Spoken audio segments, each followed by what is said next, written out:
want to call back Miss Maribel to join me, please, as we were going to answer some questions. Me also, I'm not used to this joke. I usually am the one who asks questions, but if you have any questions for us, that would be awesome. So yes. Okay, so I will call you on. Let me just get my paper. There we go. Oh, código. Okay, let's get to our first. We have Sam, before Yes. we proceed, I'd just like to acknowledge as well the presence of Roxy Likigan, the head of the ABS-CBN Hi, Music Sir Ron. Ecosystem, Mr. Jonathan Manalo, fresh from Korea. Wow. Congratulations again to Beanie. They were there in Korea. Hello. And then of course we also have here Miss Jeannie Monteagudo Yes. Ocampo, Thank you for joining us. our head of content for ABS-CBN Global. Okay, our first question is coming from Nika Sabio from Push. Hi po, I'm Nika from Push. Would like first of all, I would like to congratulate MYX for another season, another time for us to celebrate the beauty of our music or Filipino music. My question is, I would like to ask for your reaction because every time that MYX ay mababanggit, every core memory of all people is yung malilate ka sa klase just to watch the daily top 10. Reaction of this that up until now, everyone was remembering it and looking forward. And another question po up with it is, will you be retaining the same program, daily top 10, MYX international, if I'm not mistaken, and then the top 20, and ayun pa. Okay, tamang-tama yung question mo na yan kasi as mentioned kanina ni Sam and you probably saw in the VTRs that we just showed, we're launching MYX YouTube Live. So, because we all know that everybody's just hooked on YouTube these days, and dati inaabangan natin yung MYX Countdown, di ba, sa TV, sa cable channel. But now, we're bringing it back on YouTube Live. So, meron uling bagong aabangan lahat ng mga music aficionados and music fans kung sino ang top charters natin for the week or for the day. So, that's something to really look forward to because hindi pwedeng yung mga naunang era lang ng MYX ang mag-enjoy ng core memory na yon. We want that core memory to be available to all the young ones today. Diba? Na parang, oh my God, titigil ka muna sa klase, sisilip ka sa YouTube mo para makita mo kung sino na ba yung nasa top 10. So we want that experience to be shared by the new generation these days as well. Yeah. Thank you po. This is question for VJ Sam, if pwede po. Go lang. You're as a product of MYX VJ SEARCH, can you please share to us what's the most memorable interview that you did and memorable segment from MYX na talagang favorite mo po, and if are you looking forward or whose artist are you looking forward to interview pa po in the upcoming Oh my gosh, every time somebody asks me what my most memorable interview is, it's always hard to choose because I enjoy each and every one of them. Like, no joke, like, I'm not being showbiz or anything, but I really do enjoy, because like what Nico said a while ago, I'm really a fangirl at heart. And the reason why I'm even in MYX is because I'm such a fan of music. Like I said, I had no hosting experience, but I became a MYX VJ because I want to get to know my favorite artists. But with that said, I think one of the most memorable interviews for me, because I grew up as a Directioner, so that's a fan of One Direction. I actually got to interview Niall Horan, and I think that was one of the most like pinch me moments because I never expected that would happen to me. Like, I would be able to meet literally one of my favorite people on earth, and that is all thanks to MYX. And you know, it's not just being able to meet my favorite artists, but all of the opportunities that MYX has presented me, even outside MYX, has been incredible. Like, it launched my career in hosting. It, you know, helped me become a content creator. If you guys reached it, I used to have a vlog on MYX, which is called Pop Culture, a few years ago, and that really brought me out of my shell, and it helped me become a more confident person, not just as a host, but really as a well-rounded person. So yeah, that's why I'm so excited for the MYX VJ SEARCH, like I said a while ago, because I'm excited to see that happen for other people, and I'm excited to share in that journey as well. So yeah, I'm excited for everything. Yeah, and it's really good, Sam, that we also invited here in this press conference representatives from the various school papers, because we know that a lot of students are really into hosting or making themselves known on a video, on TikTok or whatever. So this VJ search is really for that new generation right now. We want them to be part of this community of MYX. Yeah. Thank you so much, Nika. Thank you, Nika. Next, we have Mika Geronimo of Rappler. Where is Mika? Oh, there. Hello, so congratulations again on this relaunch for MYX.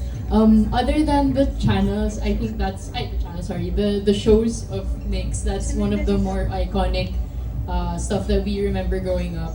But it's also served as somewhat of a launching pad for either for VJs and also for local artists. So now I'm curious, what are you looking for in this new generation of either VJs and also the artists that you want to feature in MYX? So it's sort of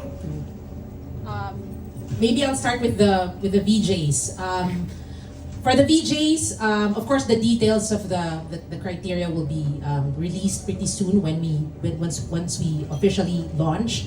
But basically, because this generation is about being authentic, and that's the primary thing that we would be looking for, because that is a unique trait and criteria of this generation. So you don't have to look a certain way, speak a certain way, so long as you're authentic and you're a fan of music and you like broadcasting yourself, then why not?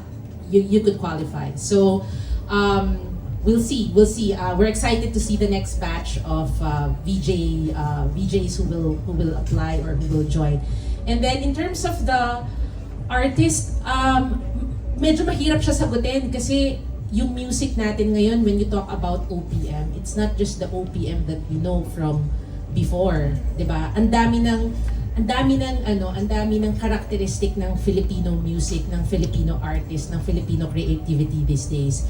And I think music, MYX as a platform is here to amplify kung ano man yung definition ng generation ngayon of Filipino music and Filipino artistry. And as we mentioned a while back, when we talk about Filipino artists, we're not just talking about Filipinos here in the Philippines, but even Filipinos who are outside the Philippines, who grew up outside the Philippines. We want to hear their music. We want to hear what they have to say. That's why we say that this is really the beat of our culture. So that's it. It's really exciting for MYX to be a platform to amplify all of those. For me, okay, go ahead.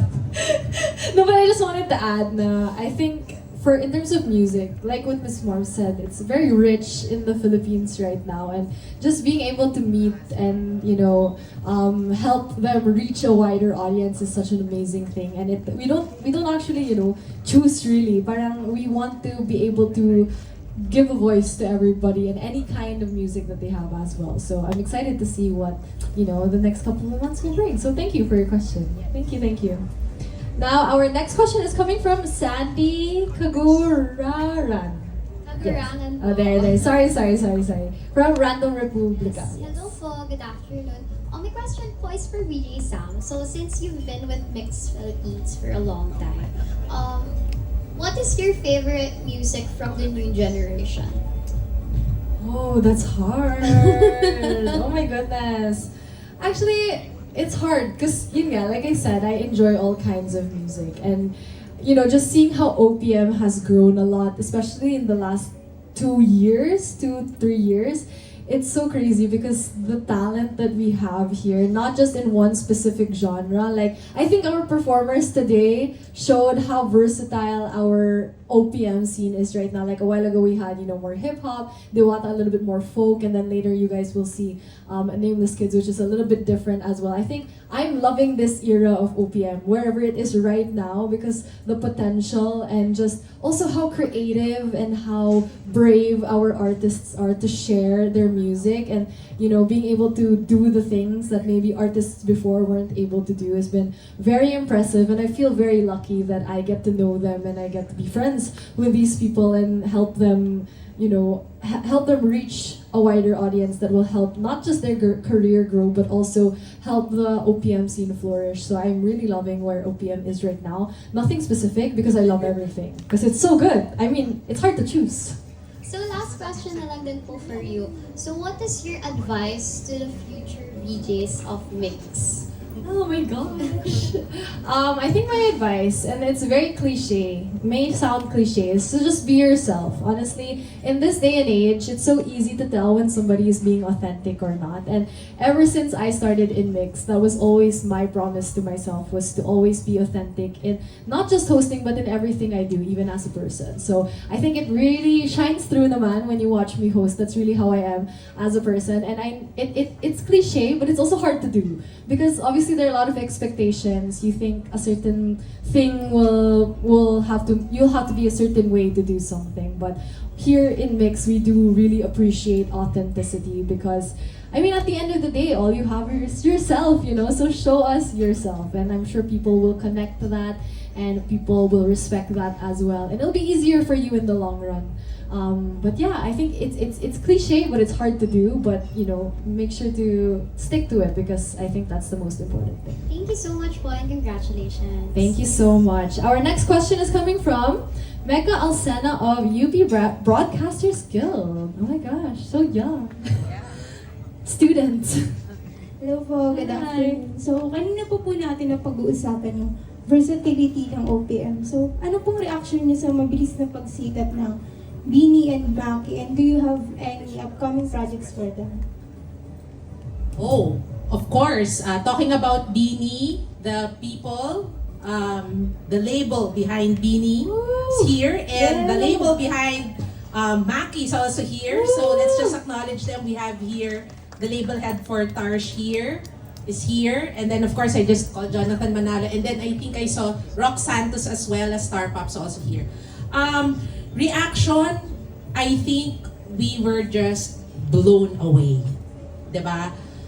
Blown away because with the rise of Filipino artists, not just like Beanie or Maki, but any other Filipino artist for that matter, only proved that ang galing-galing talaga nating mga Pilipino. We can create music that can compete or that is at par with the other music that we hear, not just here in Asia, but anywhere in the world. Diba? Parang, until now, I think a lot of people, a lot of supporters of Beanie are still overwhelmed with the success that they are earning, and we all believe it's just the beginning. Kinikilabutan ako because we know that it's just the beginning, and it's a great time to be a Filipino right now, to be a music artist, a Filipino music artist right now. And I think we have to thank all of those artists who paved the way para sumikat yung mga artists natin ngayon na ganito kalaki. And of course, all the music platforms that continued to support, all the news outfits that continued to push para makilala talaga yung brand ng Filipino music worldwide. So we're just starting. The Filipinos are just starting. Exciting days ahead for our craft and our music. Yes, and I also want to add, because for a lot of people, they might think that their rise in fame was sudden and it was super fast. But after getting to know these artists, for example, like Beanie and Maki, their journey started long time ago. Not just yesterday, not just last year. It's been something they've been working on every single day for the last couple of years. And I think that's everything that they're experiencing right now, all of the success they've experienced so far and even more success in the future is something that is the reward for being so dedicated and so hardworking, along with all of our artists who are so committed to their craft. I think that's the great thing I get from getting to know our artists through MYX, is that I see how hard they work, how passionate they are, and it's only a matter of time until they get to experience all of these things. And we're so proud of them, and we always want to be those people who will always cheer them on and always champion them wherever they are in the world. So I think it's amazing also to see how successful they are. So yeah, thank you. Thank you po. Congratulations. Thank you so much. Our next question is coming from Ched Gatchalian of ABS-CBN News. Hi, congratulations. So with this expansion and sort of rebranding plans, how has the MYX brand changed and adapted its strategies with the different trends, especially online, after the challenges brought by the pandemic, which we know affect artists, musicians, and in the media as well? So what are the strategies that change? How did you change these strategies? And what did you also retain, especially MYX has this sort of mark on our childhood as well? I think I could summarize the things that we changed and the things that we kept as far as mix is concerned, coming from the pandemic. So I think the first thing that really changed is how we broadcast or how we deliver our content. It became digital first. Dati laging nauuna, di ba, yung TV, nauuna yung cable, but now it's always digital first. We try to see to it that you see it first on Mix or you hear it first on Mix. So that's the first major change. The second major change is, as mentioned kanina yung sinabi ko, di ba, the pandemic sort of made our world smaller. And when you think about it, it opened up a gateway of opportunities for us, for our artists. So if you would notice, we carry the Mix Global right now because we believe that the world is our stage already. So I think that's the major change for Mix right now. And if you would see as well, we feature Filipino-American, Filipino-Canadian artists, Filipino-British artists as well who are trying to make a name for themselves. Kumbaga, sino pa bang kakampi sa kanila kung hindi yung tribe nila? And that's us, the Filipinos, right? And then the third one is not really a change, but at the end of the day, Mix is still sticks to its original DNA, meaning the things that would struck a chord when you were young, we try to keep it. Kaya natutuwa ko, lagi namin naririnig yung tanong na yan na yung ayaw mo pa umalis, ayaw mo pa sakay sa school bus kasi antayin mo pa kung ano yung top 1 dun sa daily charts. So those things, meron pa rin nostalgia. Kasi nakakatuwa yung generation ngayon. Even if the young ones are creating their own brand, their own type of music, madami pa rin sa kanila talaga yung nakaka-appreciate of the icons, the legacy of the earlier artists that came before this generation of artists and listeners. So yeah. Thank you so much. Thank you so much, Ched. Now we have our next question coming from Bea Lorenzo of NU The National. Oh, there you go. Para palang UAAP, represented ang UAAP dito Bea Lorenzo from NU The National. Like anyone else, I was also a fan of Mix before going to school and while going to school. And my school service actually had a TV on, which I watched Mix. And since now, I'm now a college student and you involve different university and student publication, and you've also mentioned earlier like the campus tour. Is it possible that, or like when could we experience it, and is it possible that the schools involved here right now are invited, or like you will go to? It's good that you asked that question. We have the marketing team who's behind all of those campus tours and nationwide road shows. Definitely, we will try to be kung pwedeng lahat ng schools, but we will try to be in the major schools during the major or important celebrations of the students and the universities, not just here in Metro Manila, but hopefully even outside Metro Manila. So ano yung mga important na yon? Of course, usually it's the opening of the classes, the school fairs, Christmas, di ba? Yun usually yung mga pinaka-importante. And of course, sem-enders. Di ba? Pinaka-aabangan lahat yan ng mga estudyante natin. And what's good is, again, I was talking about community and shared experiences. We're also doing the exact same things, catering to university students in the United States and even in Canada. So what this generation is experiencing here in the Philippines, shared experience siya. The Filipino-Americans, the Filipino-Canadians are also going to share that same experience that we're trying to activate for the mixed community here in the Philippines. Thank you and congratulations. Yeah. We hope to see you around sa mga activations. We hope to see you guys there, yes. Gusto mo bang baka mamaya ikaw na mag-host ng mix? Yeah, I was gonna say Miss Warbs. Grabe yung hosting voice. Oo nga Actually, I'm a reporter from our university publication. I can tell. It's not the voice modulation. Sample nga? Oo nga. We have a content which is the N updates. So Go, for go. UAAP, so like delivering the latest news and ultimate happenings in the University Athletic Association of the Philippines. This is UAAP N updates. Wow! You should audition. Ito pang naman, paano? Oo nga. Do you have a line po? The beat of our culture.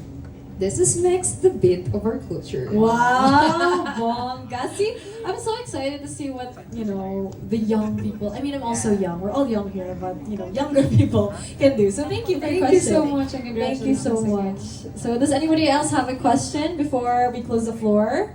Anybody? No? No? No? Oh, we have a raised hand. Oh yes, there. Perfect. Do we have a mic? Where did it go? Oh, there. Hello po, I'm MJ po from Philstar Life, also an intern from PUB. My question po is, since nabanggit nyo nga po na merong mga opportunities for aspiring artists and people who are interested to be seen in front of the camera as host or as VJ po, ganun.